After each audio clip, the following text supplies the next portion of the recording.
We now move to our next speaker, Gony Rosenman. He did his bachelor degree in physics at the at the Hebrew University of Jerusalem, and then a master's degree in neuroscience at Tel Aviv University. He worked as a researcher both in the academy and the industry, and is now a PhD candidate in the neuroscience department at Tel Aviv University. Is going to talk about LLM's questionnaire, completion for automatic psychiatric assessment.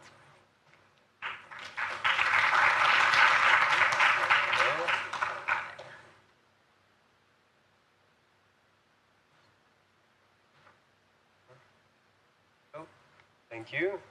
As said, I'm Gony Rosenman. Very excited to be here today to present my joint work with the Schools of Neuroscience and Computer Science from Tel Aviv University. I need to bend like this.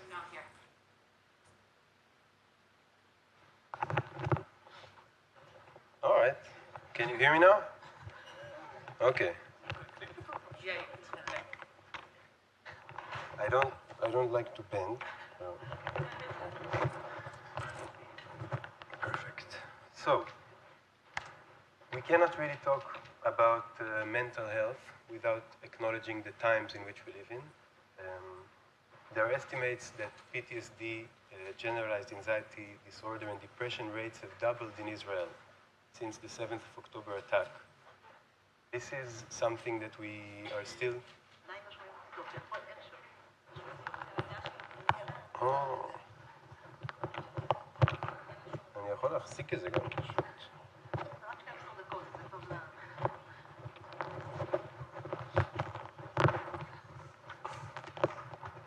צלם אותי גם ברגעים האלה.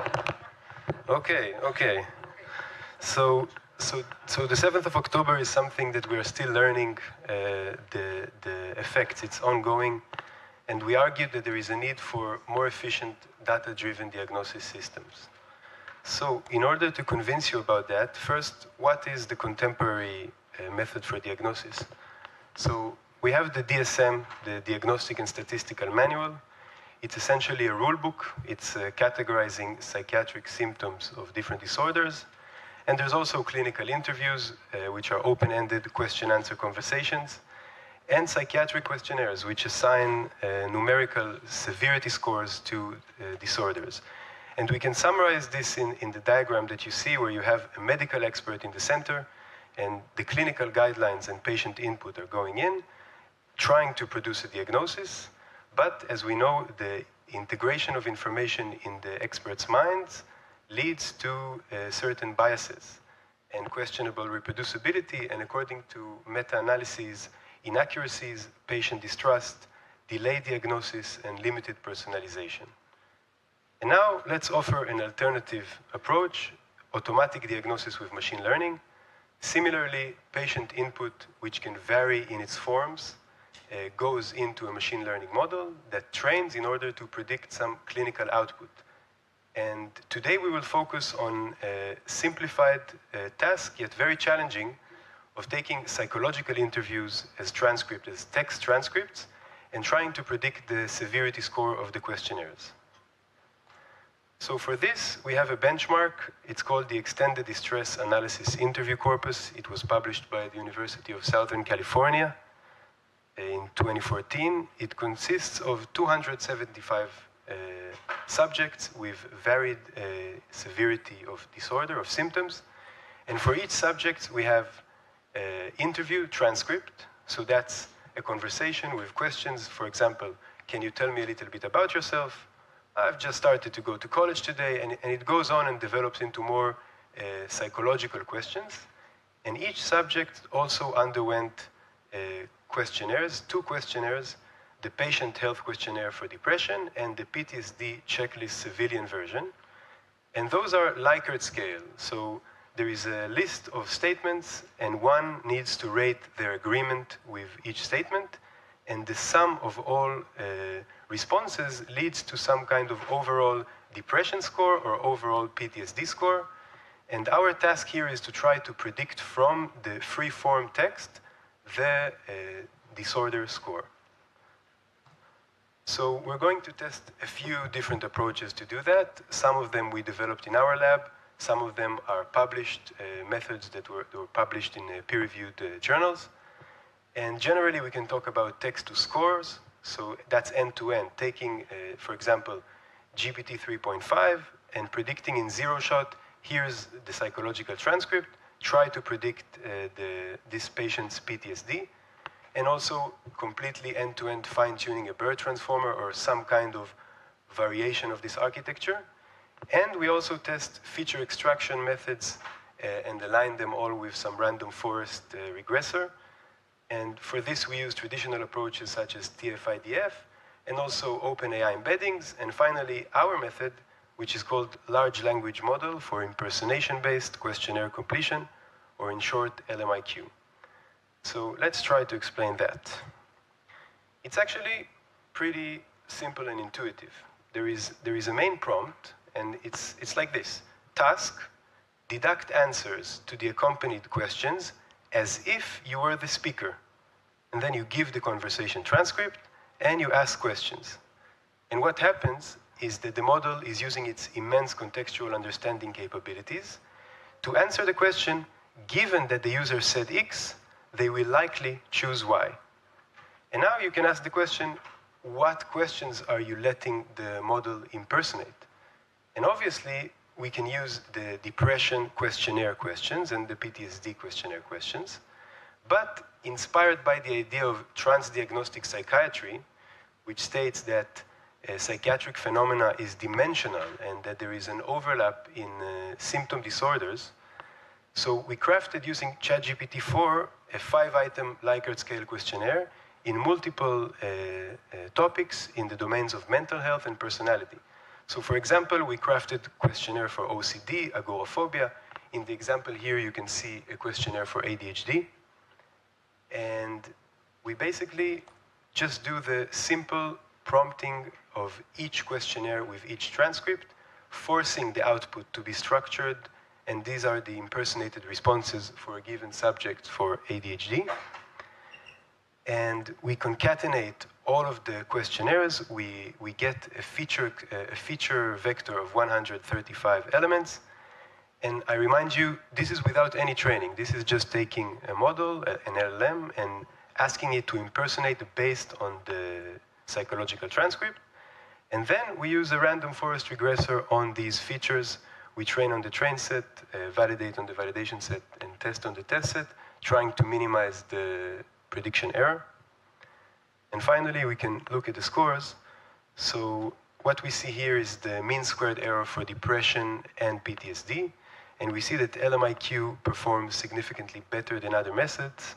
Specifically, since the method is model agnostic, we try to replace the initial GPT 3.5 with a mixture of experts modeled by Mistral, and we see a significant improvement of it's saying 18.05 for the test on depression compared to 20.42. And another interesting thing to notice is the GPT 3.5 impersonates zero-shot, which is essentially LMIQ only for the PTSD and depression. And this significant decrease in performance shows you the importance of introducing the model to questions from different topics, basically the transdiagnostics. So now we can move forward and look at results published by other research groups. And we see that, again, LMIQ with GPT 3.5 performs better on the same exact data set and split. And specifically, we see the fine-tuned BERT transformers performance, which is not as good. And also, when we see Sadeghi et al. From 2023, that used ChatGPT 3.5, which is exactly the same model with some kind of prompt engineering approach, and their results are significantly less good. So this is exciting. We didn't try to squeeze in the best performance that we could, and still this model with this kind of random forest could predict better. Now we can talk about the ethical concerns of this method. So obviously this could be the topic of an entire conversation, but privacy is one serious concern, the problem of unauthorized diagnosis. Biases, so we talked before about the bias of a human expert, but what about the bias of LLM? So here I just give a small example, what happens when you try to take these impersonated responses and predict the gender. So what you see that the model encodes gender in questions about confidence, family background, and empathy. And that gives you some kind of insight into the societal bias that is embedded in these LLMs. Yeah, it's very problematic. And finally, looking at the future. So how do we envision the future with such methods? So first of all, continuous monitoring with larger contexts.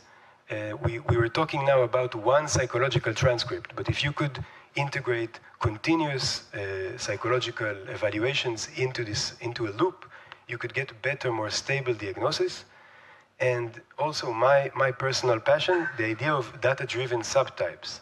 So learning some kind of latent manifold structure and maybe revealing more accurate mental health definitions. So in this example, we try to just cluster the impersonated responses in 2D, and we got these two clusters that are not very trivial. They are not encoding gender, and they are showing depression as some kind of gradient, but there is something else hidden there. And what would happen if we if we integrate biological data? So with this, I'm very happy to take questions.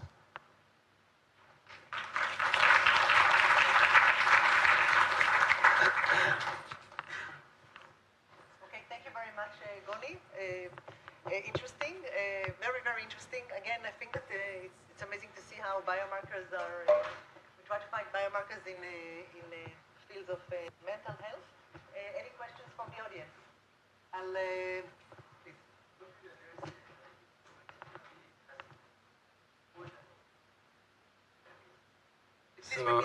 So the kind person asked, what is the topic of explainability? How do I implement explainability in this model? And this is actually a great question, because in this field this is very important to be able to explain what you're trying to infer. And I think it's the explainability part is embedded in the model. And this is also something that I hear a lot in applications of LLMs.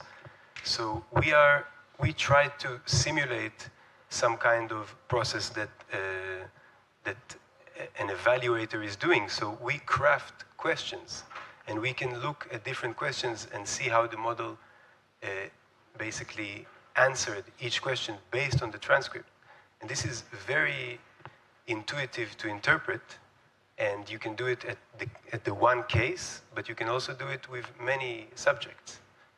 So this is the way you can do it. You talked about the precision of your models. I'd like to ask a little bit more about the types of errors, those things that are confused. Are the different types of diagnosis, or with or without? What types of errors? So you see mostly, you mean? Repeat the question, because we did it for the recording. So the question was about types of errors that the model encounters. And I would say there is no, if you're asking about false positive or false negative, this kind of thing. Yeah, so we did see that there is, we did check the binary predictions, but we focused on trying to predict the score, the overall score, which is for the, like trying to guess the numerical value of the disorder. So it's on a range, and you see only the mean squared error or the absolute error. And in that sense, I'm not sure that I could answer any better. But if you're asking about what kind of errors did we see the model have, so yeah, we see the model misinterpret some kind of slang that the user was using in their text. But all in all, we didn't see anything dramatic in that. Okay, one last question. Yes, please.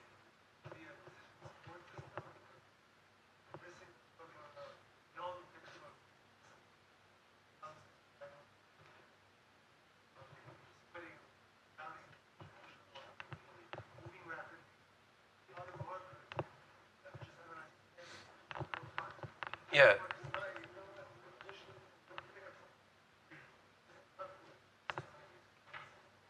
Okay, so the question was about, I would summarize it as, how do you consider different modalities for this evaluation, psychological evaluation? And I mentioned in the beginning that there are many different modalities. You can look at facial features, you can look at the actual voice, and I know that there are many works that focus on different modalities. In this work, we focused on text because this is something that in our lab it's more easy to get these kind of measurements, and also at a bigger scale. So this is the main reason. Instead of collecting new data, we can look back at old data and make the transformation to some text. So, sorry, we have to move on. We have the break for that. Thank you very much, Gony.